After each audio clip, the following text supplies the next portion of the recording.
السلام علیکم ورحمۃ اللہ تعالی وبرکاتہ۔ خالق لم یزل کا ہم پر کروڑوں احسان ہے۔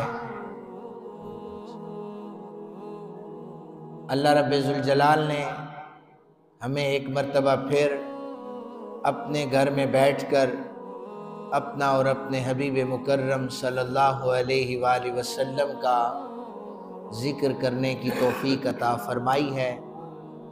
دعا کریں کہ آج کے عنوان کے حوالے سے میں یہاں پر جو کچھ بھی بیان کروں، اللہ عز و جل مجھے حق اور سچ بیان کرنے کی توفیق عطا فرمائے، اور پھر ہم سب کو عمل کرنے کی بھی توفیق عطا فرمائے۔ میں نے 3 آیے مقدسہ آیات کے حصے پڑھنے کا شرف حاصل کیا ہے، ان کے ترجمے سماعت فرما لیجئے، پھر عنوان کی مناسبت سے میں وہاں پر وہ آیات پڑھتا چلوں گا۔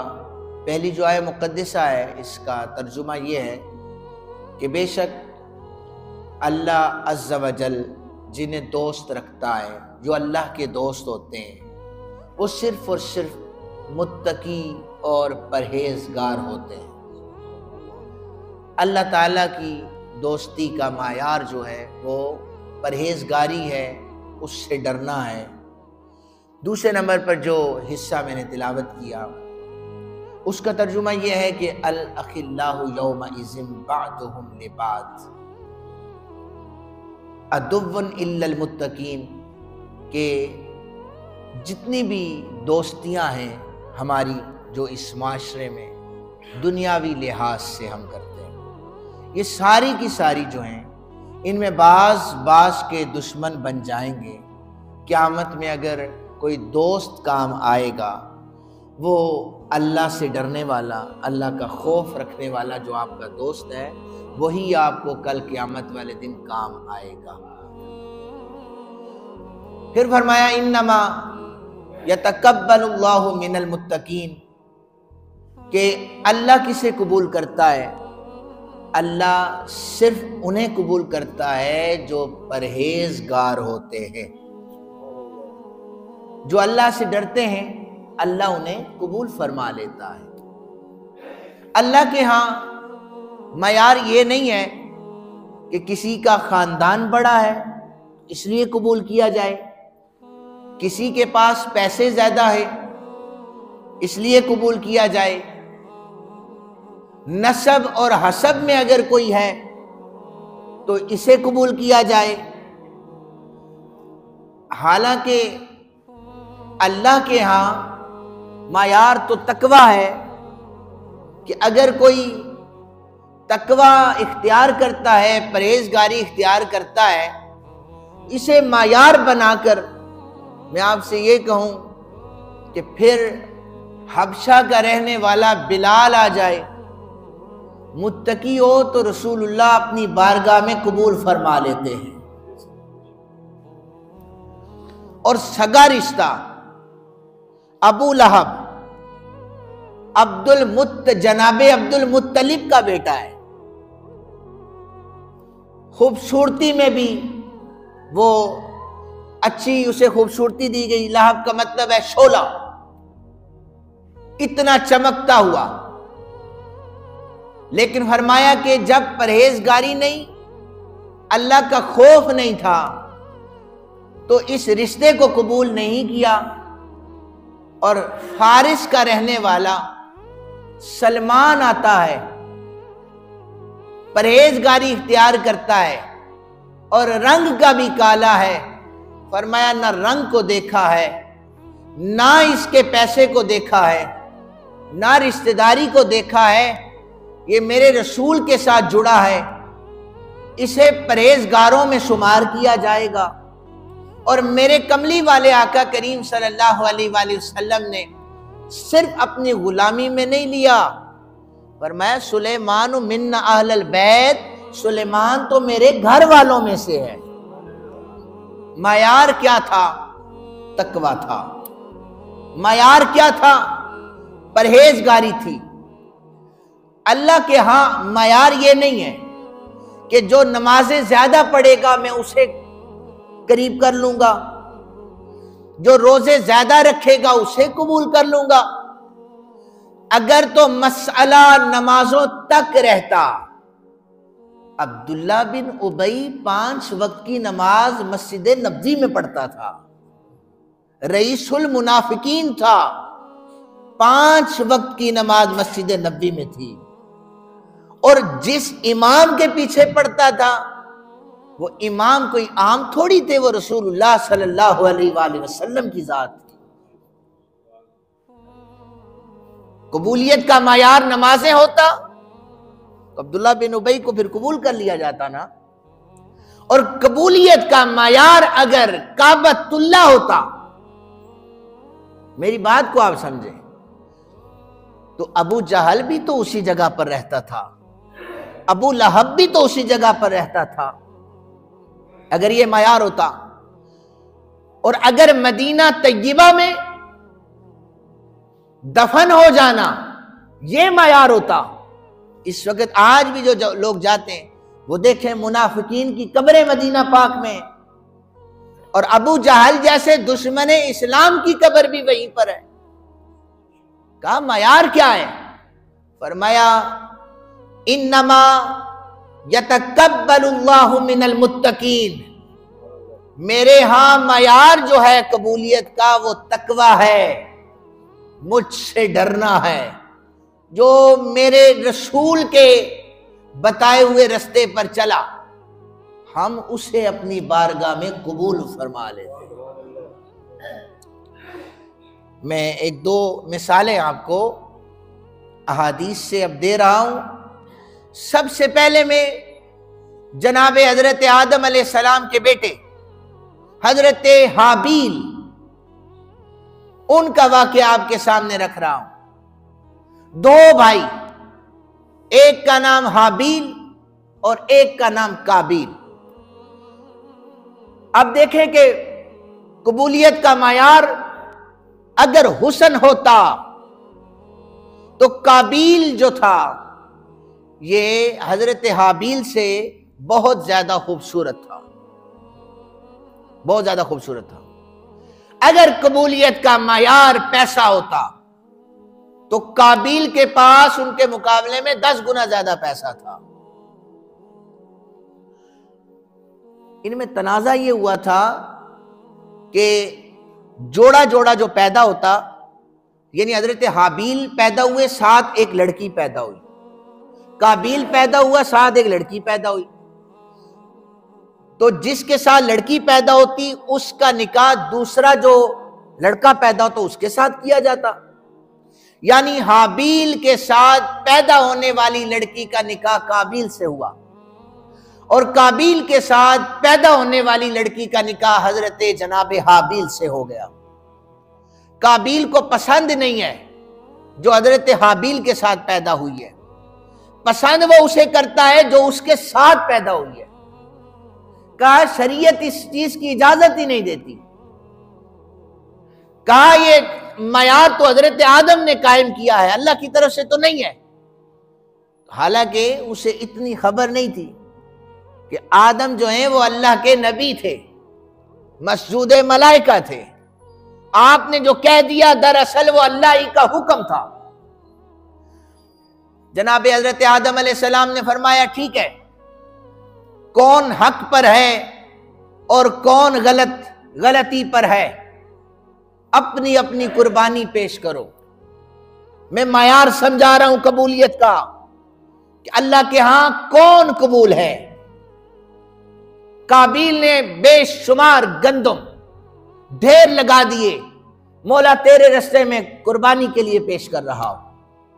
جناب حضرت حابیل پیسے میں کم، بکری کا بچہ آ کر رکھ دیا، مولا اسے تیرے رستے میں قربان کر رہا ہوں۔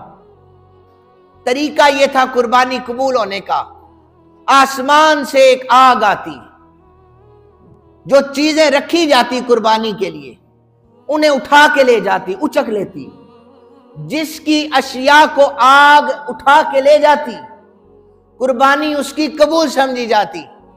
ادھر گندم کے ڈھیر لگا دیے کابیل نے، اور بکری کا بچہ حضرت حابیل نے رکھا، وہاں سے آگ آئی، حضرت حابیل کی قربانی کو اٹھا کے لے گئی۔ اگر معیار پیسہ ہوتا تو قابیل کو قبول کیا جاتا، معیار حسن ہوتا تو قابیل کو قبول کیا جاتا۔ کہا ہم نے دیکھا ہے تقوی کس طرف ہے، ہم نے دیکھا ہے پرہیزگاری کس طرف ہے، تو ہم نے قابیل کو نہیں، اپنے آدم کے بیٹے حضرت حابیل کی قربانی کو قبول کر لیا ہے۔ انما یتقبل اللہ من المتقین، اللہ نے اس کی قربانی کو قبول کیا جو پرہیزگار ہے، جو اللہ سے ڈرنے والا ہے۔ قابیل نے کہا اب میں تمہیں قتل کروں گا، اب پھر معیار دیکھ لیتے ہیں، کیا طاقت معیار تھی قبولیت کی؟ حضرت حابیل کو قتل کیا جانے لگا، ہاتھ اٹھا سکتے تھے، کہا میں اپنے بھائی پر ہاتھ نہیں اٹھاؤں گا، میں خاموش ہوں، کہیں اللہ مجھے پکڑ نہ لے۔ خاموش کھڑے رہے۔ قتل کا گناہ بھی قابیل کے سر پڑا، حسد کا گناہ بھی قابیل کے سر پڑا، والدین کی نافرمانی بھی قابیل کے سر پر پڑی، اور قیامت تک جسے سرخرو فرما دیا وہ حضرت حابیل علیہ السلام کی ذات، وہ تو حضرت حابیل ہے۔ کہا ہم قبولیت کا معیار دیکھتے ہیں جو اللہ سے ڈرنے والا ہو۔ حابیل ہاتھ اٹھا سکتے تھے، نہیں اٹھایا، کہا اللہ ناراض ہو جائے گا۔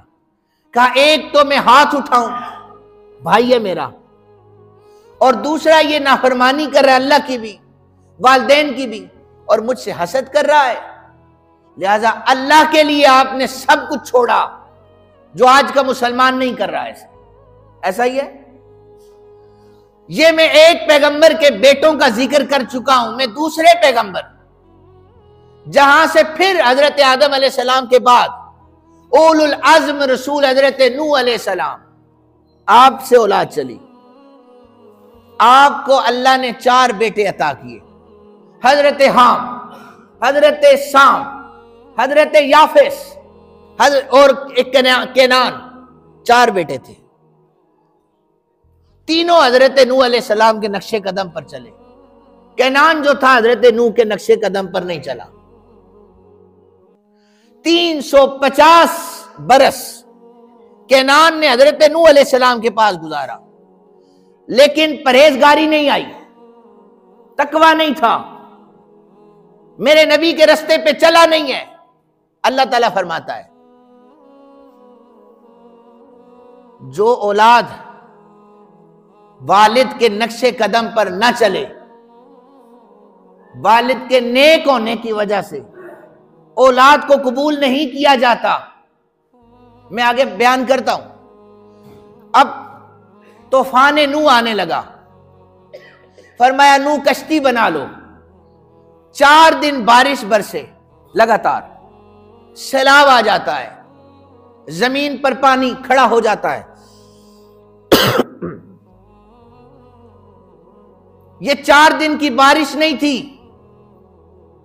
یہ 10 دن کی بارش نہیں تھی، 140 دن بارش مسلسل برستی رہی، زمین مسلسل پانی اگلتی رہی، ہر طرف سیلاب آ گیا، پہاڑ ڈوبنے لگے، جو فلک بوس پہاڑ تھے وہ بھی ڈوب چکے۔ جناب نوح نے کشتی بنائی، 80 سے 100 کے درمیان لوگ کشتی میں سوار ہو گئے، ایک ایک جوڑا جانوروں کا بھی رکھا۔ کینان کشتی میں سوار نہ ہوا، جب پانی میں غرق ہونے لگا، حضرت نوح علیہ السلام کا بیٹا تھا، پریشانی تو ہو گئی نا، بیٹا تھا میرا، پریشانی ہو گئی، باپ ہے، تڑپ آئی، میرا بیٹا ہے، یہ ڈوبنے لگا ہے، بچایا جائے۔ قرآن نازل ہو گیا، کہا بیٹا تیرا ہے، اِنَّهُ لَيْسَ مِنْ أَهْلِكَ، لیکن یہ تیرے قابل نہیں ہے، اس لیے کہ تیرے جیسے اعمال نہیں کرتا۔ باپ نیک تھا، بلکہ اولو العزم رسول تھا، اور بیٹا اِنَّهُ لَيْسَ مِنْ أَهْلِكَ باپ کی طرح نہیں ہے، کہا کنعان کو کوئی نہیں بچا سکتا اس لیے کہ نافرمان تھا۔ میرے سننے والوں کو پھر میں اس جملے پر لے کے آتا ہوں، اگر معیار یہ ہوتا کہ نبی کا بیٹا ہے تو بچایا جاتا، معیار یہ نہیں تھا، معیار یہ تھا کہ انما یتقبل اللہ من المتقین، ہم اسے قبول کرتے ہیں جو ہمارے رسول کے رستے پر چلتا ہے، جو متقی اور پرہیزگار ہوتا ہے۔ آپ کو بات سمجھ آئی ہے؟ تو معیار یہ نہیں تھا، معیار تقوی کو رکھا۔ 350 برس اس نے گزارے تھے، بابے کو تسلیم ہی نہیں کر رہا تھا۔ کہتے باپ ایسے کر رہا ہے، فرمایا انہو لیسا من اہلک، تمہارے قابل ہی نہیں ہے، غرق کر دیا۔ جناب نوح علیہ السلام نے تو اپنی اولاد کو بچانے کے لیے دعا مانگ لی تھی، یہ قرآن کہتا ہے۔ ہمارے رسول اللہ صلی اللہ علیہ وسلم کی حدیث پاک سنیے ذرا۔ حضرت ام فضل کہتی ہیں میں باہر کھڑی تھی، رسول کائنات صلی اللہ علیہ وسلم رو رہے تھے، میں نے پوچھا حضور رو کیوں رہے ہیں؟ آپ فرمانے لگے یہ گود میں حسین اٹھایا ہوا ہے، جبریل نے ابھی آ کر خبر دی ہے آپ کی امت اسے شہید کر دے گی، بچانے کی دعا حضور مانگتے تو اللہ تعالیٰ حضرت امام حسین کو بھی قائم رکھتا، شہید ہونے سے بچا لیتا۔ اب ایک دعا رسول اللہ نے بھی مانگی، بچانے کی نہیں تھی۔ حضرت نوح کہہ رہے ہیں یا اللہ بچا لے، انہو لیسا من اہلک، رسول اللہ صلی اللہ علیہ وسلم دعا مانگ رہے ہیں۔ کیا دعا مانگی؟ یا اللہ حسین کو امت سے بچا لے؟ نہ، یہ دعا نہ مانگی۔ عرض کرنے لگے مالک میرے حسین کو صبر و استقامت کا پہاڑ بنا دینا،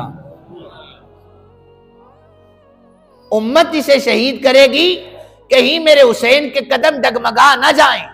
زمانے والوں یاد رکھنا، میں بدر میں اگر تمہارے بچے لے کے جا سکتا ہوں اور احد میں تمہارے بچے لے کے جا سکتا ہوں، وہ شہید بھی ہو گئے، اور میں احزاب میں تمہارے بچے لے کے جا سکتا ہوں، میں موتا میں تمہارے بچے لے کے جا سکتا ہوں، خندق میں تمہارے بچے لے کے جا سکتا ہوں، یاد رکھنا اپنے بچے کے بچنے کی دعا نہیں مانگ رہا، بلکہ اپنے بچے کی قربانی قبول ہونے کی دعا کر رہا ہوں۔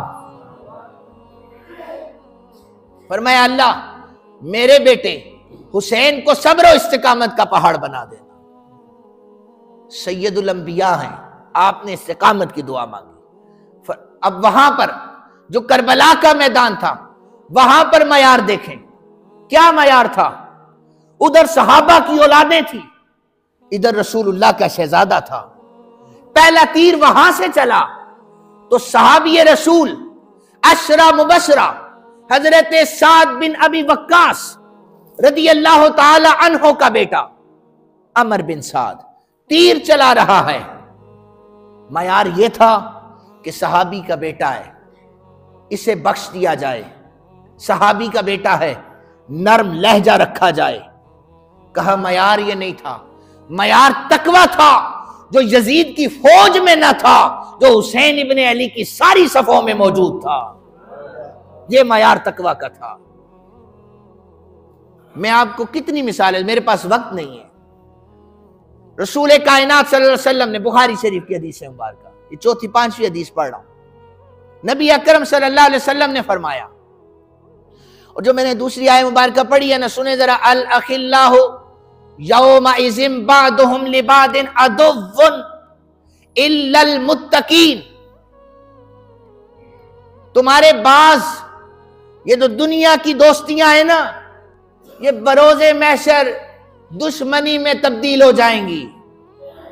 آج یاریاں لگاتے نا ادھر ادھر، یہ دشمنی میں تبدیل ہو جائیں گی۔ مالک کن دوستیوں کو تو کل قیامت والے دن بھی قبول کرے گا؟ کون سی دوستیاں ہوں گی جو قیامت میں بھی فائدہ دیں گی؟ فرمایا الا المتقین، اگر پرہیزگاروں کی دوستی لگاؤ گے یہ قیامت میں بھی فائدہ دیں گی، یہ بروز محشر بھی فائدہ دیں گی۔ میں اس پر دلیل پیش کر رہا ہوں حدیث مبارکہ سے۔